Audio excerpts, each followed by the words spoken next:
איקוס שנערך על ידי סיטונאי התיירות קווי חופשה, מסתמנת השנה מגמה ברורה שהולכת וגוברת והיא התיירות היוקרתית, ובעיקר שיווק מלונות היוקרה לישראלים. אלון סיוון, מנהל השיווק, מדוע סיטונאי התיירות קווי חופשה בחר דווקא לשווק מלונות יוקרה באיקוס לתייר הישראלי? אנחנו בקווי חופשה בסופו של דבר שמנו לעצמנו כחלק מהמטרות העונה לקדם גם את נושא מוצרי היוקרה, הן באיקוס והן באיים אחרים. כרגע אנחנו נמצאים בסיור עיתונאים באיקוס, שבו אנחנו משווקים את מלון דאבל טרי ביי הילטון, שהוא באמת גולת הכותרת של מלונות היוקרה.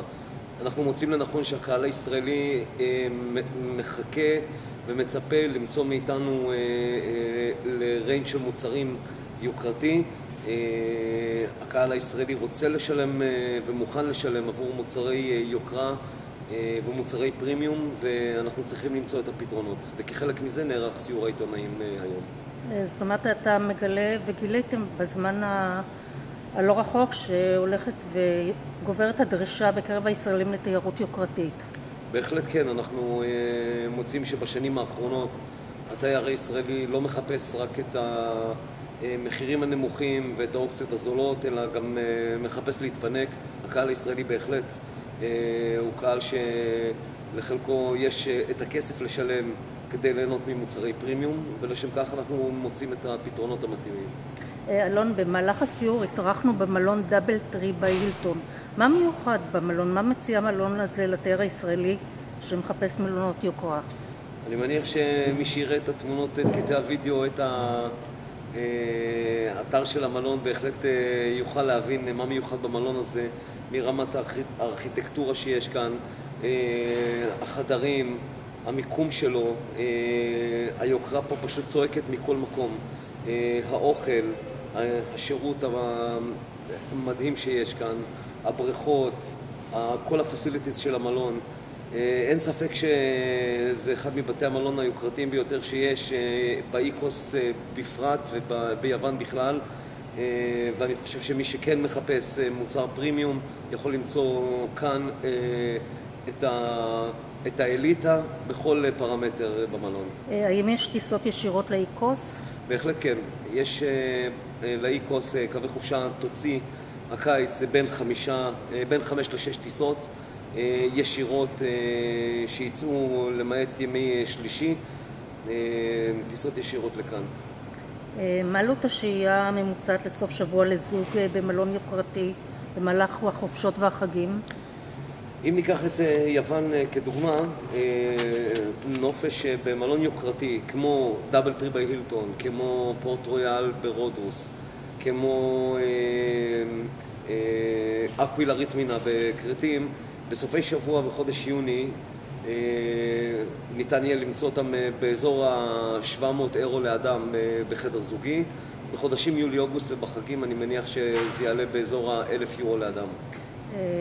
מעבר לשהייה, מה מציע איקוס לתייר הישראלי מעבר לשהייה במלון? האיקוס למעשה שווק במשך הרבה מאוד שנים כאי שמיועד לצעירים. אנחנו משווקים אותו היום בעיקר את החלק הצפוני שבו עם בתי מלון ברמה מאוד מאוד גבוהה, והאי הזה למעשה מציע כל מה שהתייר הישראלי רוצה לחפש, אם זה באמת בחופשת בטן גב קלאסית, בבתי מלון מפוארים יותר ומפוארים פחות, אם זה באתרים היסטוריים, אם זה במרכזי קניות, שווקים, פשוט יש לי איזה את כל מה שהתייר הישראלי אוהב. ועוד שאלה, האם המלון דאבל טרי ביי הילטון מתאים לחופשה משפחתית עם ילדים? זו לא החופשה המשפחתית הקלאסית. אם אנחנו מסתכלים על זה, כשאנחנו מדברים על חופשה למשפחות, אנחנו בדרך כלל מדברים על חופשה לזוג פלוס 2 ילדים. המלון הזה לא מתאים לחופשה עם 2 ילדים, הוא מתאים בהחלט לזוגות ולזוגות פלוס ילד, כי הוא לא מתהדר בנושא של מגלשות מים, פעילות לילדים, קלאב לילדים בתוך המלון. כיף להגיע לכאן עם ילד, אבל זה עדיין לא החופשה המשפחתית הקלאסית, הוא גם לא ברמת אירוע חול אינקלוסיב, כמו שהרבה משפחות מאוד אוהבות לצאת אליו, אלא על בסיס חצי פנסיון. אבל הקהל צריך פשוט להחליט בין אם ללכת על הכיוון הזה או הזה. אלון, מה הפסיליטיז שהמלון מציע פה לתייר הישראלי? הפסיליטיז זה כמובן ספא מפואר, חדרי אוכל עם שף, אחד השפים הטובים ביותר שיש להילטון, ועל כך כל מי שיגיע למלון יוכל לחוות את הארוחות הנהדרות שיש כאן. זה באמת ברמה בינלאומית ומאוד מאוד גבוהה.